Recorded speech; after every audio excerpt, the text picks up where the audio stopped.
because the secret isn't in their feet. It's in how they use their entire body as a shield. They get their first touch in early, drop their hips low for balance, and use their arms to create distance between the ball and the defender. You don't need to be 6 feet tall to dominate physical duels. You need to understand leverage. Once I learned this myself, defenders who used to muscle me off the ball every single game suddenly couldn't get anywhere near it. That's the difference proper body mechanics make. Habit number 2 is something almost nobody trains, and it's one touch passing under real pressure. Everyone loves watching highlight reels of skill moves, but if you actually study full training sessions from elite international squads, you'll notice something shocking. The overwhelming majority of their reps are spent on quick, sharp 1 and 2 touch combinations, not flashy dribbling, not endless cone drills, just receive and release, over and over, until it becomes pure instinct. Sure, you might be able to do a clean 1-touch pass in an empty training ground with no pressure. But can you do it in the dying minutes of the biggest match of your career, with 3 defenders closing you down? When Spain lifted the World Cup, their midfield generals were completing passing numbers that hadn't been seen in decades, and that single skill alone is one of the most underrated traits scouts look for. Start training with a wall or a partner, and limit yourself to 2 touches maximum. It feels uncomfortable at first, but it rewires how fast your brain processes the game. Number 3 is becoming an actual student of the game instead of just a player who shows up and kicks a ball around. The truth is brutal.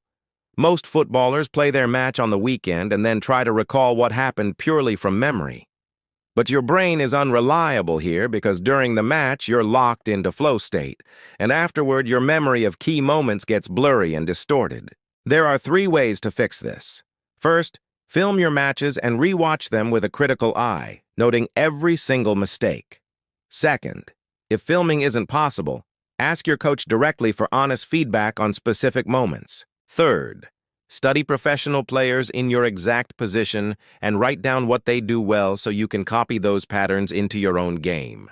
This single habit alone can fast-track your improvement faster than almost anything else on this list. Habit number 4 might be the most overlooked, and that's protecting your love for the game itself. So many players hit a point where football stops feeling exciting, the nerves disappear, the spark fades, and it starts to feel like a chore instead of a passion. This isn't a personal failure. It happens to almost everyone at some stage, including players who eventually make it to the very top. The pressure to constantly improve, to go pro, to not waste your shot, can quietly suffocate the joy that got you into the sport in the first place. The fix is simple but powerful. Go back to why you started. Play pickup games. Watch football purely for entertainment again. Stop treating every single touch like a life or death evaluation. The players who reach elite levels are the ones who never let go of the fun, and that joy is exactly what fuels their consistency. Number 5 is match preparation, and this is where mindset becomes your biggest weapon. That nervous, jittery feeling before kickoff isn't actually a bad sign. Your brain physically cannot distinguish between nervousness and excitement. They trigger the exact same physical response. The problem is when amateur players let that nervous energy spiral out of control and carry it into the match, leading to overthinking and sloppy decisions. Elite midfielders have spoken openly about visualizing the pitch, their positioning, and the flow of the game before they even step onto the grass. This mental rehearsal doesn't eliminate nerves completely, but it dramatically reduces them because your mind has already rehearsed the scenario. Before your next match, walk the pitch in your head. Picture your touches, your runs, your decisions. It sounds simple, but it works. Habit number 6 is training decision-making, not just touches. Most online training content drills you on ball control and skill execution, but elite academies often run sessions that look nothing like football at all, things like tag games or possession circles with no goals involved. These drills aren't filler.